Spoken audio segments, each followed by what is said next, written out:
Urea खाद की किल्लत को लेकर किसानों में बेचैनी है। कई इलाकों में यूरिया खाद की किल्लत, कालाबाजारी जैसी शिकायतें मिलने लगी है। इस बीच राजेंद्र कृषि विश्वविद्यालय पूसा के पूर्व कुलपति डॉक्टर गोपाल जी त्रिवेदी ने बताया कि यूरिया खाद को लेकर लोगों को घबराने की जरूरत नहीं है। उन्होंने बताया कि यह सामाजिक कुरीति है। सामाजिक कुरीतियों के कारण कुछ लोग खादों को भंडारित कर देते हैं और उन्हें अभाव बताकर ऊंचे दामों में बेचे जाने लगते हैं। उन्होंने कहा कि कई बार सरकार के स्तर पर भी इसके पर्याप्त बंदोबस्त नहीं किए जाते हैं और ऐसे गलत लोगों पर कोई ठोस कार्रवाई नहीं हो पाती है। कृषि एवं इसके संबंधित जिम्मेवार अधिकारियों को खादों को भंडारित या ज्यादा दामों पर बिक्री करने वालों पर सीधा कार्रवाई करनी चाहिए। इससे गलत संस्कृति को पनपने से रोका जा सकता है। अधिकारी के थोड़े से प्रयास से जरूरतमंद किसानों की परेशानी कम जाएगी। उन्होंने कहा कि किसानों की समस्या को आज कोई समझने को तैयार नहीं है।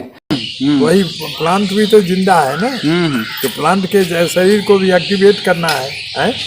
तो एक्टिवेट करने के लिए तो उसको सब चीज दिला देता है। किसान को हरदम सजग रहना है, सक्रिय रहना है, सचेत रहना है और लेटेस्ट जो साइंस एंड टेक्नोलॉजी का इंफॉर्मेशन है उसको लेते रहना है। लोगों से जानकारी प्राप्त करके करें। उन्होंने कहा कि ताक के समय में यदि अभाव हो तो अभाव में किसान पिस जाते हैं। ऐसे में ताक के समय में किसान घबरा जाते हैं। उन्होंने कहा कि किसान को घबराना नहीं चाहिए।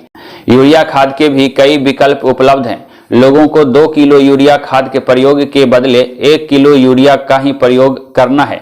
आधी खाद और आधी मिट्टी को मिलाकर रखना है।